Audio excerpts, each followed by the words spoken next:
Jim always dreamed of a stable and happy life. Raised in a small town, he valued family and hard work, taking pride in his modest home. He pursued a career in engineering, driven by a passion for problem-solving and building a secure future. His life changed when he met Linda at a community event. They quickly connected and decided to start a family, sharing dreams of raising their children in a nurturing environment. However, Jim's idyllic life began to unravel. Subtle changes in Linda's behavior, late nights at work, and growing distance caused doubt and anxiety in Jim. Despite his efforts to fix their relationship, Linda's disinterest only widened the gap. The unresolved conflicts became unbearable, leading to a devastating end to their marriage. Jim felt utterly defeated, his planned life shattered. Despair consumed him as he grappled with the betrayal. He left Morrison's restaurant, returned to the hotel, collected his things but left hers, and checked out, heading home. At home, silence greeted him. He cried in the living room, thinking of his children, sinking deeper into despair. He drank from a half-empty bottle of Chivas Regal, then threw it into the fireplace, breaking their wedding photo. "Enough of this," he said. He decided revenge was his only option. Jim transferred their savings into his checking account, took $2,500, and left the rest. He wrote letters to his mother and her parents, detailing the events and his departure, and prepared messages for news outlets. He wrote letters to Emma and Tommy for their 18th birthdays, hoping Linda would acknowledge the truth. Jim packed a gym bag, showered, dressed, and prepared to leave. He wrote a note for Linda. "Goodbye. Live without me, and let it be painful." Guess who? He threw his wedding ring on the table.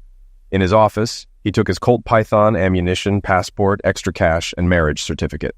He tore the certificate, pinned it to the wall with a knife, and decorated it with ketchup. He made coffee, filled the reservoir with water, and sabotaged the fridge and freezer. Satisfied, he gathered his things and headed to the garage, ready to leave his old life behind. He opened the garage door and went to his weapon safe. She never allowed a weapon safe in the house, said it was disgusting and dangerous, didn't fit the decor. He took out his Winchester pump-action rifle, a Weatherby .30, .06 rifle, and all his ammo. He locked the safe, then grabbed a sleeping bag, two-person tent, ground cloth, and fishing gear. He loaded everything into his F-150, secured 2 5-gallon jerry cans in the bed, and closed it. Thinking about his children, he groaned and leaned on the truck. Was this the right decision? He didn't know. This torment would haunt him for years. He got into the car, threw the house keys on the garage floor, and drove away without locking anything. He glanced at his Stauer DeVolta watch, a Father's Day gift from Linda and the kids. "For the man who gives everything and expects nothing in return," she had said. It was 1:30 a.m. He drove to L.W. Stern's office, an old family friend who considered Jim a second son. He parked on the street and set his alarm for 8 a.m. 6 hours later. The alarm woke him. He stretched, yawned, and finished his cold coffee. He called L.W., knowing it was early but needing to move quickly. "Hello? L.W., a calm voice answered. Jim said, "L.W., I need your help. Can you come to the office and bring a notary? I'll explain everything when I see you." L.W. asked, "Is Linda okay?" Jim replied, "Not on the phone. Please, for my sake." "Okay, son. Give me an hour. Don't do anything stupid," L.W. advised. "Thank you, sir," Jim said, ending the call. 50 minutes later, L.W. arrived. They shook hands and entered the office building. After a short elevator ride, they reached L.W.'s office. L.W. made coffee and checked his voicemail while Jim sat down. L.W. asked, "Okay, son, what's going on?" Jim explained everything from the weekend to the morning call. By the end, he was angry but composed, thinking about his children. L.W. listened, taking notes. Finally, he sighed, squeezed his temples, and leaned forward. "Son, you were blindsided. What do you want to do?" Jim stared at him and said, "I want to eliminate them both, but they're not worth it. I want to leave, just like she did to me." "Leave? Abandon her and the kids just like she did to you?" L.W. asked. Jim said, "Yes, just leave," chuckling for the first time since the night before. L.W. brought Jim back to reality. "What about the children? Are they even mine? Should I care for them when she doesn't? She only thought about herself." "Well, I think about myself too. To hell with her. Yes, I should have shown compassion, but not now. Will you help me? Can I just walk away and forget about her? It's not illegal, right? I left her over $15,000 and didn't take anything else, not even my tools. I canceled all utilities, cable, and insurance. I want my 401k and pension to go toward the kids' education. Put it all in trust for them. I'll give you power of attorney over me. Can we do that?" LW sighed and sat back. He had never seen anyone as destroyed as Jim. This frightened him more than his 2 tours in Vietnam or watching his wife die from cancer. "Yes, we can do it. She might file for divorce, but she'll have to find you, or she may publish that you abandoned her and the kids. Your children will suffer and your mother will be devastated. Is this what you want, Jim? What about a consultation?" Jim's look said it all. "Why, so she can beg me to forget it? To hear her say it was only Zex, it didn't mean anything? No. Let her deal with the consequences." "Consequences?" "Yes, LW, consequences. Just like I had to. Is this what I really want? What I want is for this nightmare to be a dream. But it's not. I'm not going to sit in a room with her and a psychologist telling me to forgive her. She did it. Let her face it." LW thought and realized he couldn't change Jim's mind. Tears formed in his eyes as he listened. Jim took a deep breath, and LW straightened up, picking up a pencil. At this moment, Penny Wilson, his assistant and notary, walked in. Seeing the tense conversation, she hesitated, but LW beckoned her in.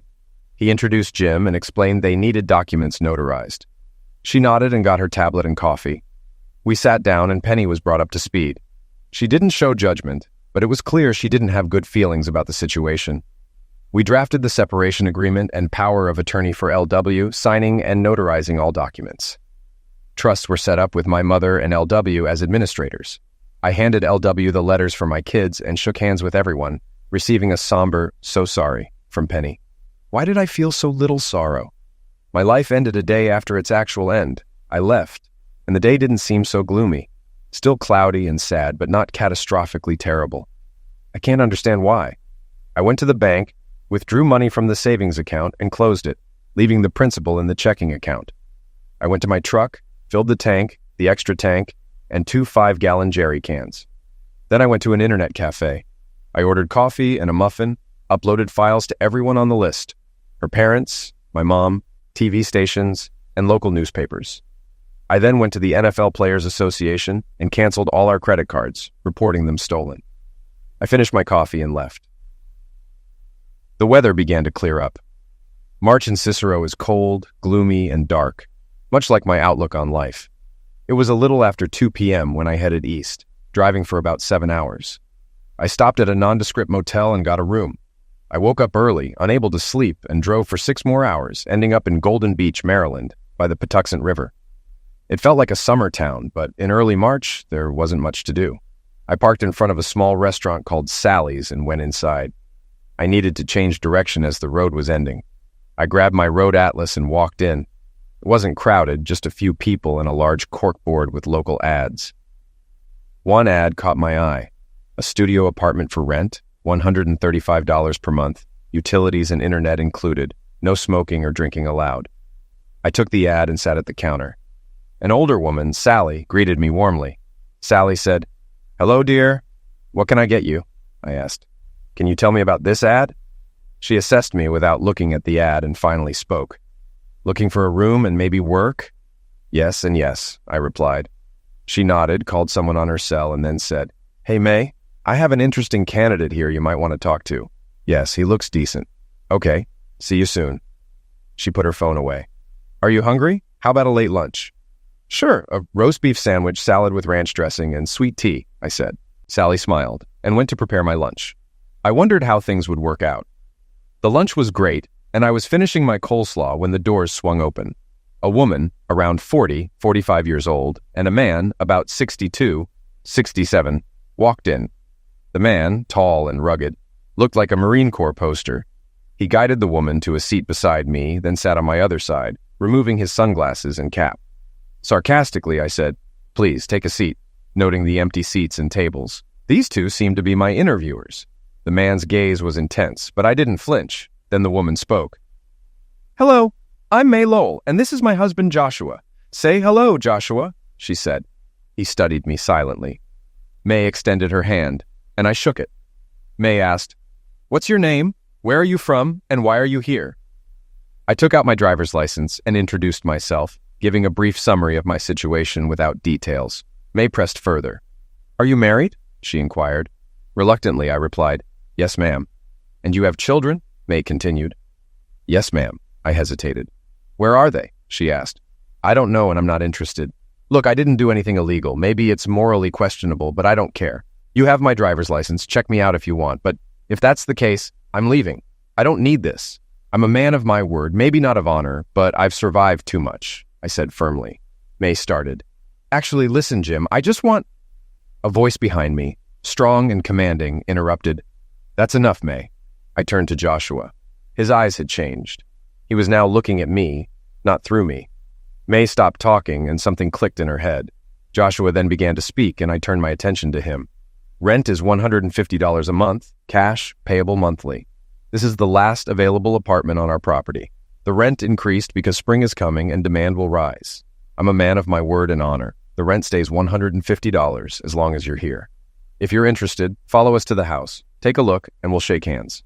I raised my eyebrows. "Shall we shake hands?" I asked. "Yes, a man of his word," he replied. After a moment, I nodded. "Okay, let's go."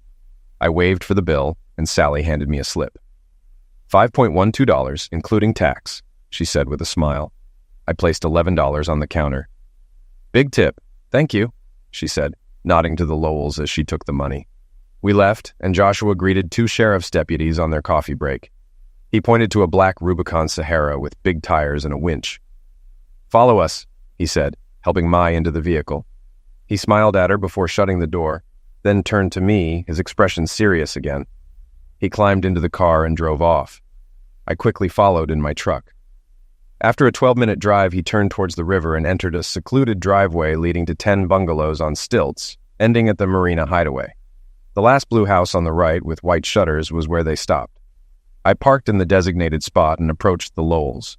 The cottage was elevated, with a staircase and a ramp leading up to a small veranda. The ramp was well built, anchored in concrete with anti-slip coverings. I walked up the ramp to meet them, and they invited me inside. The interior had a small hallway opening to a kitchen on one side and a bathroom with a shower on the other. The bedroom overlooked the river, and the living room faced the hills and forest.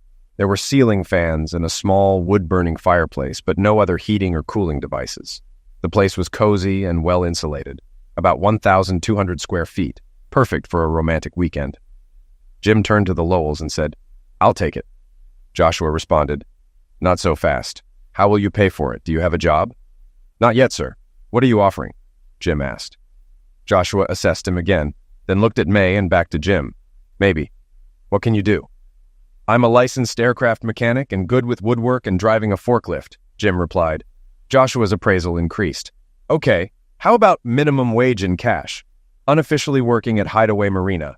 Wear branded t-shirts with jeans. Local churches and charities might need help occasionally. Cooperate with them individually in cash.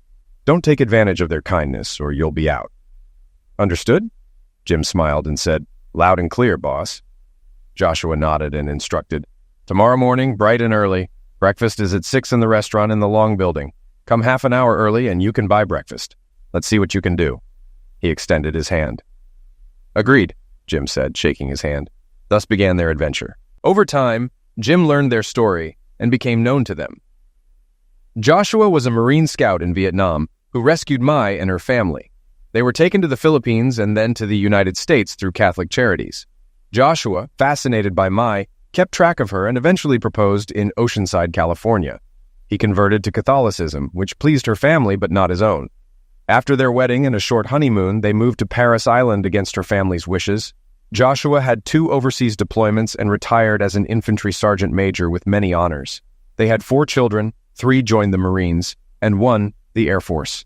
Their daughter, after serving in the Marines and graduating from the Naval Academy, became a lawyer and started a relationship with a pediatrician from Baltimore.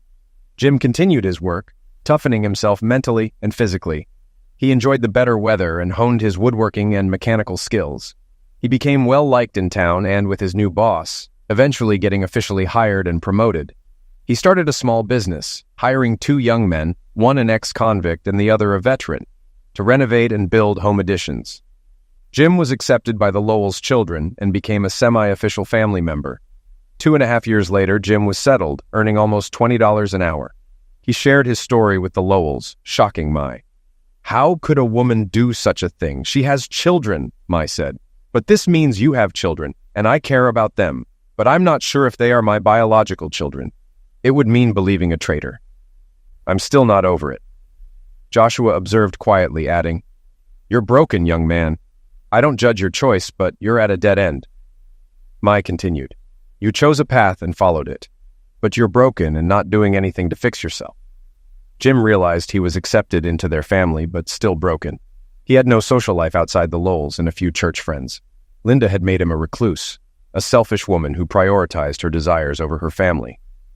Jim thought deeply about his decision to leave, still struggling with it. He began to move past the nightmare, burying the hatred. 3 years later, he felt trapped by his inaction, but ready for change. One Sunday morning, leaving a grocery store, he saw 2 men trying to rob a young woman by her Toyota Supra. She screamed and struggled, but the location and time of day drew no attention. Jim intervened, inserting himself into the situation. I placed my grocery bags on the truck hood, rushed across the parking lot, pulled out my ASP, and opened it. Shouting to get their attention, I approached the attackers. One had a weapon, but I was already in action. I struck his wrist with the baton, hearing a sickening crack. I threw him into the other guy, pinning them both against the Supra. The first one screamed, and the second one groaned from broken ribs as they slid to the ground. I turned to face a petite woman about 5'3", with long brown hair and a ponytail and librarian-style glasses. She was trying to open the car's back door, screaming. I dialed Mike Lowell, the Lowells' second son. Mike, I have a situation at the grocery store. Possible robbery, assault, and kidnapping. Don't go. We're on our way. I ensured the attackers stayed put, then walked to the woman. I carefully opened the car door, and she pulled out a small girl, about 4 or 5. Are you okay? I asked. She cried, but calmed down and thanked me. They wanted to take my car and my child. That won't happen, I assured her. Are you a policeman? She asked. I laughed, feeling my sense of humor return. No, but I play one on TV. She looked wary just as police cars arrived, sirens blaring. Mike and his partner jumped out, weapons drawn. I raised my hands, holding the weapon by the barrel. Mike took it for evidence. What happened, Jim? I gave a quick rundown, then apologized for my joke. I introduced myself. Sorry for the comment, my name is Jim Carlisle. Are you and the baby okay?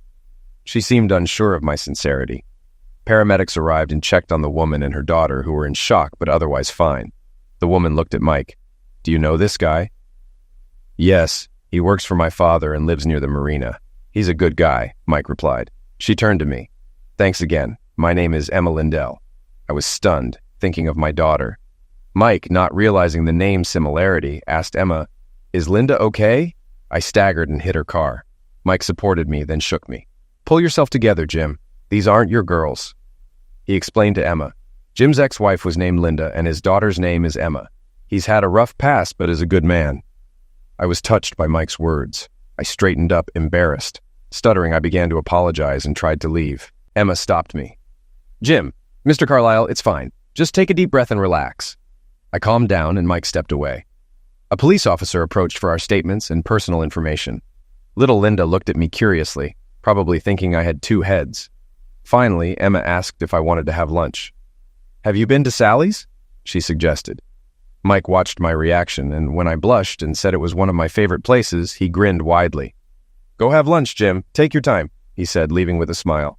I turned to Emma, who was studying me. Well, what do you say? I'm a little hungry, and my daughter is probably starving too. And since you're a man, you're probably hungry as well. Let's go, my treat. It's the least I can do to thank you. I hadn't felt this way in over 3 years, but I agreed. We walked to Sally's after I secured the groceries in my truck. Inside, Sally waved us to an empty table. Are you two going to ask for a hero discount? Sally teased. Emma giggled. News travels fast, huh, Sally? Mike talked about the incident on the radio. Well done, Jim. I knew you were a good guy the first time I saw you, Sally said, enjoying herself. 2 elderly gentlemen came in and approached our table. How are you, Sal? Is the pie fresh? Asked the first one. I just took 2 apple and 1 peach pie out of the oven. Choose, Rufus. Rufus laughed, took off his Vietnam veteran cap, and extended his hand to me. Well done, young man. It's good to see the younger generation stepping up. I heard he had a weapon. I shook his hand, feeling a warm handshake. The second man also shook my hand, praising Joshua's sense of character. They nodded to Emma and her daughter, smiling briefly, then headed to the counter. Sally was delighted with the attention. "Looks like you two will be the talk of the town," she said. Emma laughed. "Can we get dinner, Sally, before his head gets too bloated?" I was embarrassed and apologized. Sally suggested grilled chicken, fries, spinach, and a side salad. It was the Tuesday special, even though it was after 2:30 p.m. Emma agreed, adding mac and cheese and nuggets for her daughter. It was the first time I saw the child smile. Sally left to place our order, and Emma continued. She revealed that Mike's sister and his wife had been trying to set us up, hoping it would help my recovery. Emma, however, was only focused on her child and not interested in a romantic relationship. I'm 29 years old, divorced for 3 years. My abusive husband died in prison last year. I was one of Mike's sister's first cases after she opened her practice, she explained, lowering her voice to avoid upsetting her daughter. I'm an accountant, licensed in estate planning and certified in investments. I run a small company with my best friend and a notary secretary. We've been doing well for over 3 years. I was surprised when those thugs tried to rob or kidnap us. Emma started to cry, the adrenaline wearing off and the reality setting in. I walked around, crouched down, and hugged her. Little Linda began to cry too, so I hugged her as well. For the first time in over 3 years, I felt normal and whole again, even though it scared me. I looked at the sweet woman and the little girl sobbing in our embrace, not wanting it to end. Sally approached, concerned. For the first time in 3 years, she wasn't smiling. She set iced tea and apple juice on the table as I tried to explain, but Emma interrupted, saying it was an emotional outburst due to the day's events. Sally relented and I sat back down, moving closer to Emma and her daughter. Sally winked as she walked away. I straightened my shirt, took a sip of iced tea, and looked at Emma. Okay, my turn. Sorry for my reaction earlier. When you introduced yourself and your daughter, their names being the same as my wife and daughter's, threw me off. I apologize. I told her my story, avoiding the gory details, but making it clear that Linda had cheated and abandoned me. I explained I wasn't proud of what I'd done but saw no other way out. Could I have done things differently? Probably, but it wouldn't have changed anything. As I spoke, I felt a burden lift. Emma listened carefully, her eyes widening and hardening as she processed my story. She was a neutral party, which helped. She seemed to understand my devastation and the steps I took afterward. Emma then said, I'm not like your Linda. I understand what you went through, but you need to recover. Trust me, I know. I've been through something similar. We might see each other again someday. Dinner arrived, and we enjoyed our meal, chatting about life in Golden Beach. Emma had lived here for over 4 years since her husband's arrest. Her daughter, Linda, was just over 5 years old. We finished dinner, and Emma thanked me again, collecting her things. She shook my hand, holding it a little longer than necessary, then left, leaving me with the bill. I smiled. Sally came over, smiling. Don't ruin it, honey. She's a real find and worth the wait. I paid and went home, feeling better than I had in a long time. Weeks turned into months, and I ran into Emma several times, even inviting her and Linda out for ice cream. I was becoming human again. The next morning, I showed up for breakfast at the Marina restaurant. We launched and serviced 2 small boats. On Thursday, I was informed about a barbecue at the Lowell's house on Friday, and my presence was welcome. It looked like I'd be having a barbecue on Friday. It was good that it wasn't Lent. I decided to take a nap on Saturday after a night of drinking on Friday. Sounds good, right? On Friday, I woke up, had breakfast, and got ready for the day. The families who owned the boats arrived, and I showed them the work we had done, explained our hours, the fuel station, and more. These were weekend regulars, but not locals. After everything was settled, I left work, cleaned up, changed into a clean t-shirt and jeans, and headed to the Lowell's house for the BBQ. The Lowell home was a spacious log-style ranch with a wraparound deck, patio, jacuzzi, pool, fire pit, and smoking barbecue. Mai greeted me with a hug and kiss on the cheek, then threw me into the mix of a typical family gathering. Children and spouses mingled, and Mai's daughter, Angelina, soon singled me out. She was a prominent attorney, a Marine Corps veteran, and very close to a young doctor. Jim, how are you? I've only met you a few times in the last 3 years, but I've heard good things about you. Can we talk? She asked. Okay, sure, I replied, a bit taken aback. She smiled and took my hand. We were joined by Mike and his wife Camille, who smiled at my obvious embarrassment and anxiety. They led me to a small table under a shady tree. We sat down and I received hugs, handshakes, and a bottle of Budweiser. Why do women always choose wine? Mike joked, handing me the beer. Budweiser, but not too much, okay? I took a sip and Angelina began. I was given a mission about a year and a half ago. Well, she's a Marine, I thought, looking for Joshua, who was talking to Emma and occasionally glancing at me. Listen carefully, soldier, Angelina continued. I was tasked with finding out your situation. I contacted your lawyer, LeVard Stearns. Don't worry, no one knows where you are. We know much more now. Stearns confirmed everything you told us. He never asked where you were or if you were coming back. I also asked about the situation back in Cicero, Illinois. I'm the only one who knows about this. Even my parents don't know yet. Just then, her young friend Robert approached, kissed her on the head, and said, Everything okay, dear? Yes, I'm just starting my report. Come back in a while, she replied with a smile. Robert smiled and left. Angelina turned back to me. So, like I said, I'm the only one who knows. I'll tell you everything here because we're all family, and whether you like it or not, you are too. Ready? My stomach churned, and I struggled to breathe. Mike stood up, told me to drink, and brought 2 more Budweisers and a bottle of iced tea. I think you've had enough booze. Stay hydrated. And I haven't even heard the story yet, he said, grinning. I need to know. How bad can it be? I'm not in prison yet, so let's find out, I said, turning to Angelina. She kept smiling, clearly enjoying herself. When she returned home, she planned to make you regret leaving and hoped to get you back. She panicked and called emergency, thinking you had eliminated yourself. She kept screaming about the smell. The police told her to wait for help, but she hung up and called her parents. When the police arrived, they found her screaming about blood and the smell. They put her in a squad car while they investigated. About 20 minutes later, they came out, visibly disgusted, and one officer taped the door shut. Angie was delighted, barely containing her laughter. Jim, you really outdid yourself. The police were annoyed and puzzled. Her parents arrived and the circus began. Your emails and messages spread, and they were overwhelmed with calls. News crews started arriving. Well done, Jim. Mike and Camille looked at me in shock. Mike managed a wow, Angie continued. The police told her off for wasting their time and left. Her parents took her inside, opened windows to air out the place, and scolded her for the mess.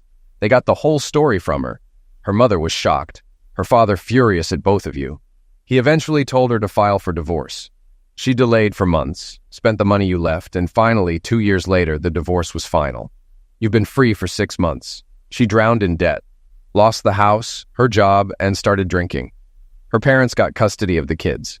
Your mother sees them often, but Linda doesn't. Last week, she went into rehab. Her parents are exhausted, her mother's health is failing, and her father's blood pressure is rising. The mood grew somber. Joshua and Mai joined us, and Joshua continued. Your family knows everything now. Mai and I don't know much. It's up to you to decide what to share. His emphasis was clear. It's up to you. You've put this off long enough. Others are involved, and some want to be involved. Emma joined us, standing nearby. I wondered how they hadn't found me. I re-registered my truck, changed my driver's license, and I'm on the payroll here. I even paid my taxes last year. Mike blushed. I helped with that. When you changed your truck registration and driver's license, I pulled some strings at the DMV.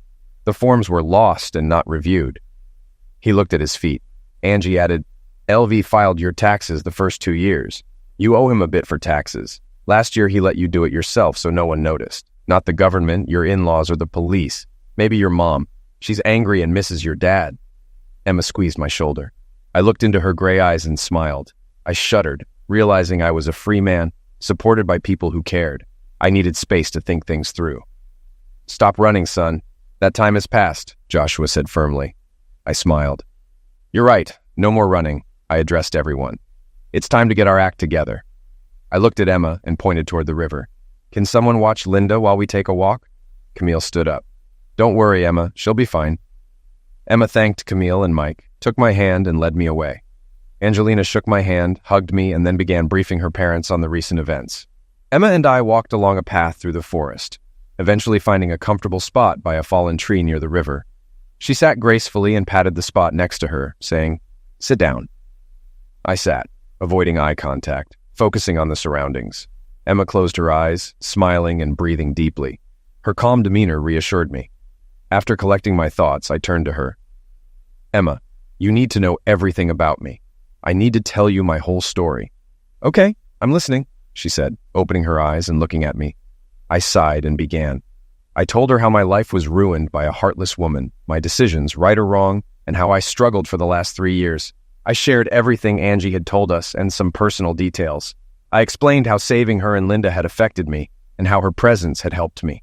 When I finished, I was on edge, unsure of my plan. Emma looked at me with admiration and giggled. "So, if I'm not mistaken, you want to make me an honest woman. You've been nothing but honorable. I'm impressed with your determination and character," she said, glowing with admiration and a hint of passion. I was a bit shocked and embarrassed, but took her hands in mine. She held my gaze, waiting. I swallowed and began. "I want to ask Angelina to contact LW in Illinois to see if I can get custody of my children. Considering her situation, it can't be worse than hers. Then I want to move them here with my mom. But first, I need to build a house big enough for all of us." Emma blinked, taken aback. For once, I was ahead of her. "So, do you have feelings for me?" she asked. I replied, "Yeah, I think so." "And you think Linda and I can be part of your family?" she continued. I smiled and said, "Yes, I'm pretty sure I love you, or at least I really like you. And I think it could turn into love if we let it happen." Then I leaned in and kissed her, a gentle, sincere kiss. She turned it into a proposal right there, saying, "I am yours, and you are mine. Period." She took control. I know a respected architect who can draw up the plans and file permits for a nominal fee, thanks to his wife being a close friend of mine. Meanwhile, Angelina will contact Elle to resolve the custody issue. You might have some legal expenses, but we'll discuss that later. What do you say? She smiled like a Cheshire cat. I rushed to her, and she screamed with joy as we tumbled into the leaves behind the log. After 45 minutes of laughter and kisses, we returned to the party, still brushing off leaves and grass. Joshua and Mia now knew everything. We shared our plans, and they supported us. Angie was officially hired as my lawyer at a family discount and would contact LW on Monday to start the process. I discussed with Joshua buying a lot to build a house with an addition for my mom, connected by a covered walkway.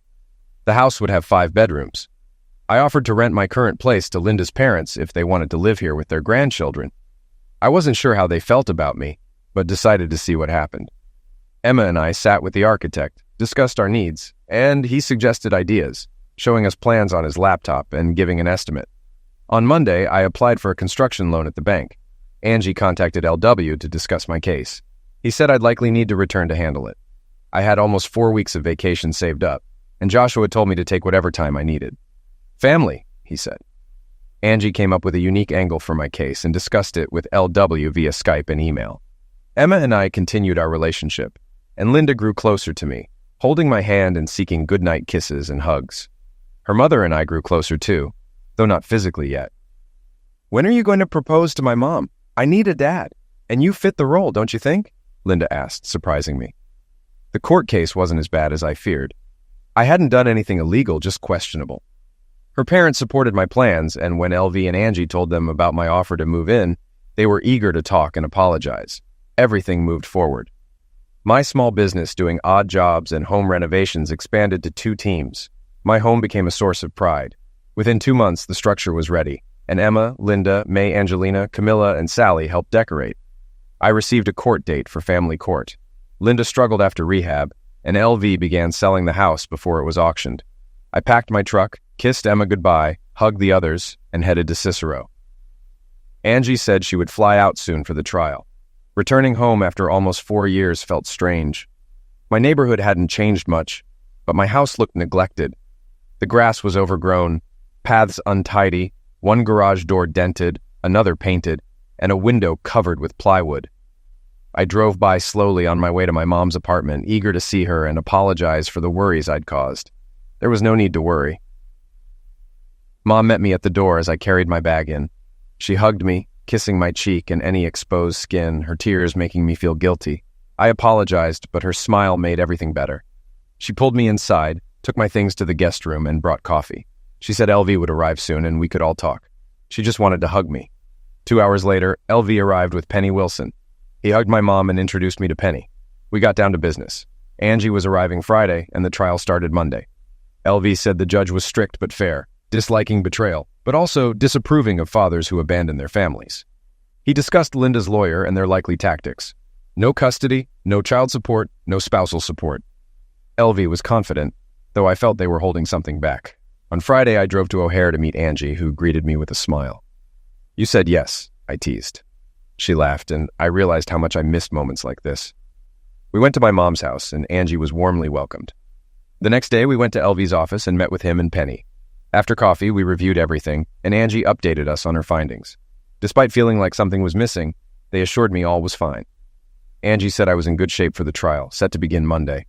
I felt nervous but hopeful, praying and promising to go to church. Sunday night, I couldn't sleep, praying and worrying until I finally dozed off.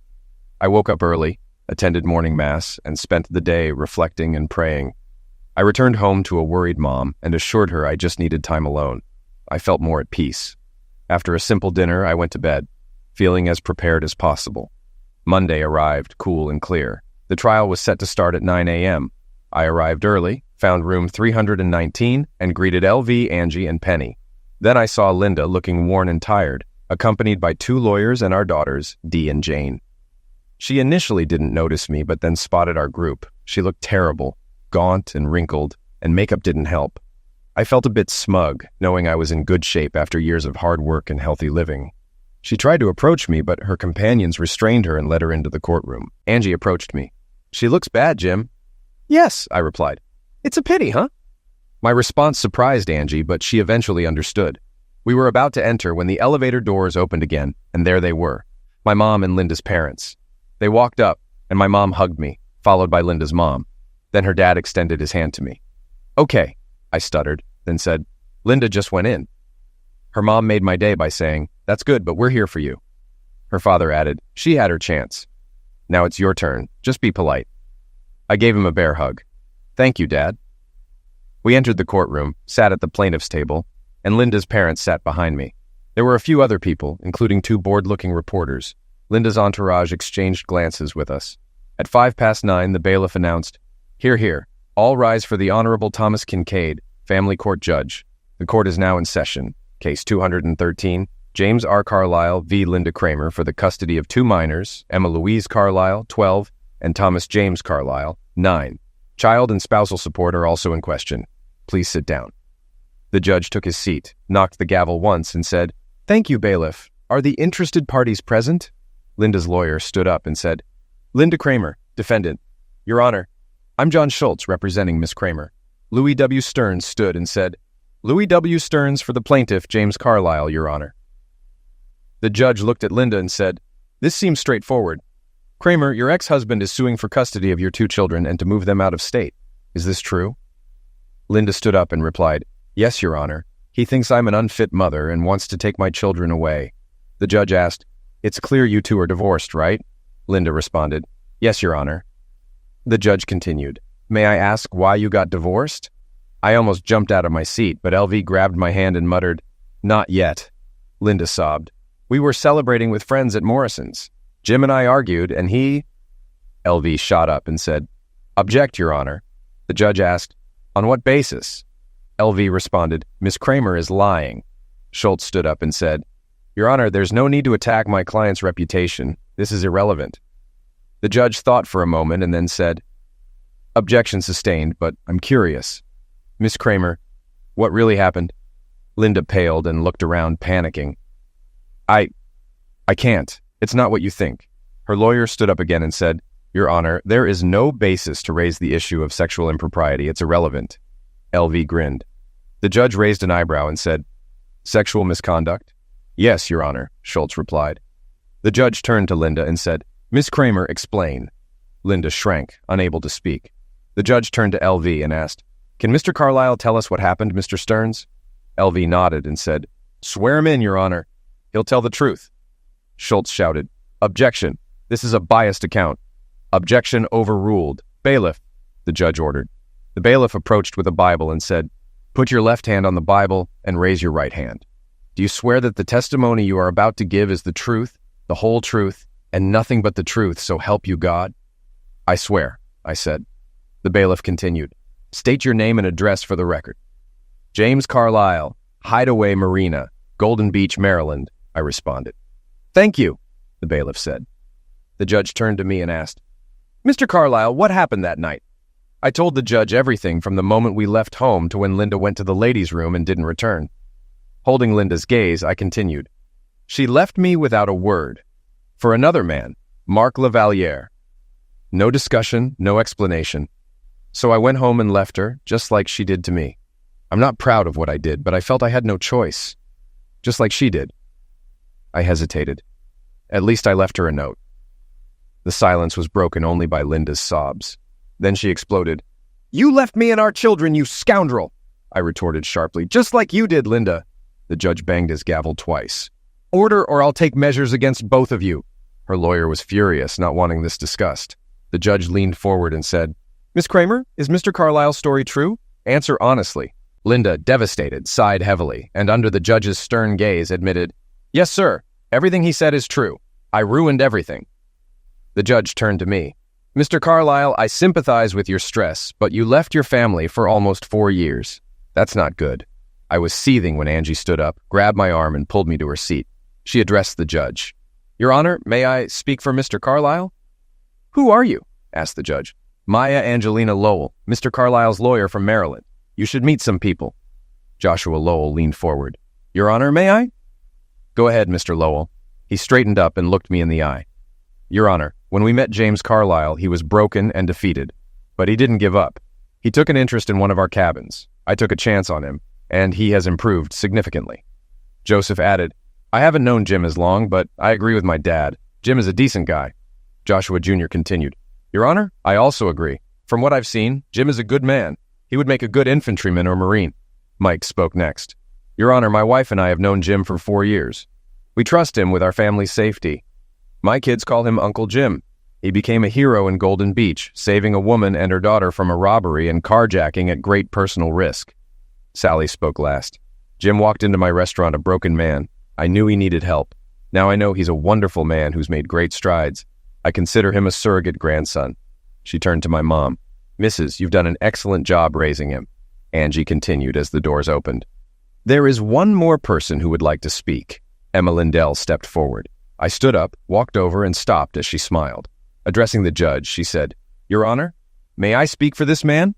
Linda turned pale, glaring at Emma. "Yes, please. Who are you?" "I am the woman Jim saved from muggers in Golden Beach, Maryland. Me and my daughter, Linda." The judge struck his gavel once for order. "Please continue, Miss Lindell." "I've known James Carlyle for about 1.5 years. He is a wonderful, honorable man." Her gaze slid toward Linda with barely noticeable hostility.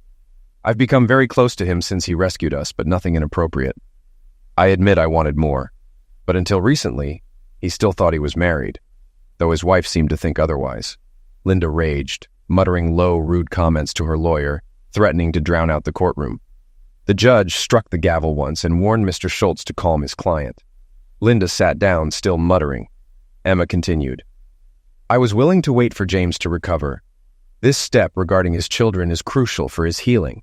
He is a good man, and I hope this works out for him. I will wait for him." Silence. Then she said, "I love him, Your Honor." The judge raised an eyebrow, and the room quieted. He cleared his throat. "Thank you, Mrs. Lindell. The court appreciates your testimony." Linda screamed, "No!" and ran towards the exit. The judge ordered the bailiff to detain her, but she was already gone. Her lawyer asked for a break to talk to his client. The judge announced a 2-hour lunch break, and the session would resume at 2 p.m. "Everyone stand," the bailiff announced. The judge left, shaking his head. I turned to Emma. "So, you love me?" "I think it's mutual." She was trembling. "What?" she muttered. "Come on. You know I love you too." She smiled, blushing. "Well, now I'm sure." I took her hands and kissed her lightly. Our friends and family smiled and laughed at our display. We headed to a steakhouse for lunch. My lawyers were in high spirits, especially Angie, who was pleased with her performance. LV told her that if she ever got tired of Maryland, she could join his firm. At 1:45, we returned to court to find the defense team in chaos. Linda had disappeared. The judge issued a warrant for her arrest, but the defense presented signed documents where she agreed to my claim and waived all parental rights. I was stunned. When LV and Angie told me the implications, LV said, "None, son, you won. She gave you everything. You're already divorced, that's all." Angie put her hand on my shoulder. "It's over, Jim. Accept it and go. You don't have to run." She asked for nothing. It was all over. I won. But at what cost? I still had to pick up my kids from school. They were unaware of the situation, but that would soon change.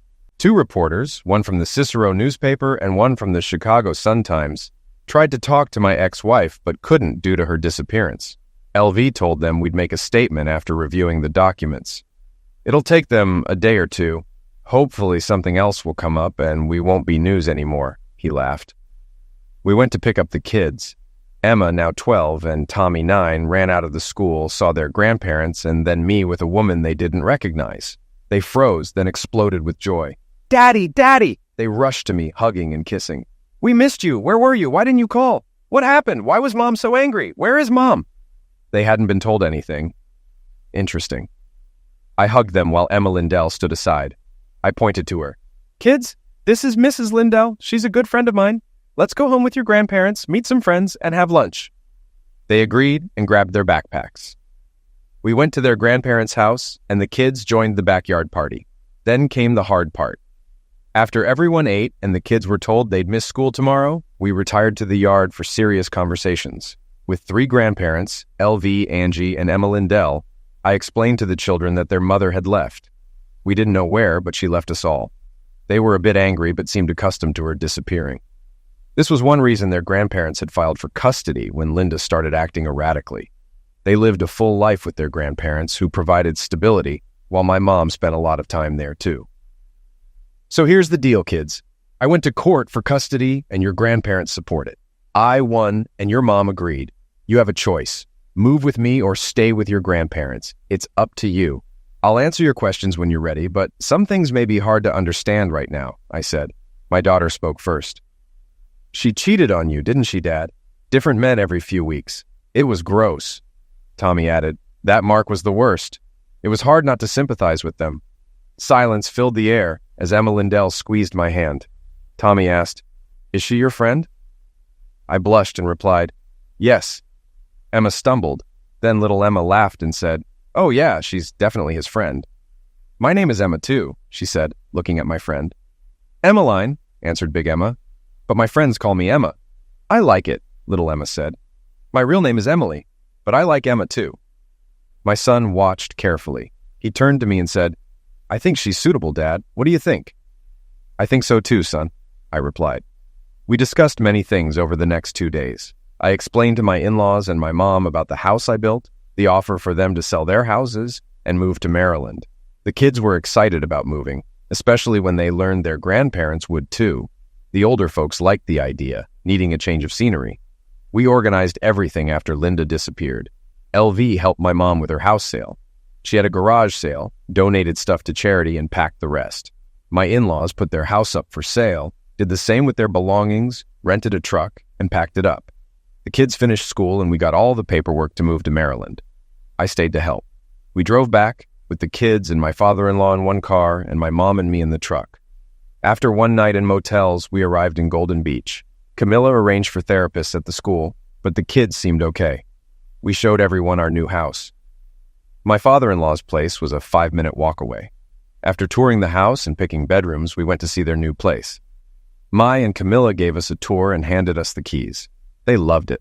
While everyone got acquainted, I walked back to my house where Emma and Linda were talking on the porch. My daughter met me with a withering gaze. So will I have another sister besides the new mom? She asked. Yeah, I guess. Didn't I mention that? She laughed and hugged me. Tommy said now he understood why there were so many bedrooms, but he avoided my eyes. We need to keep an eye on him.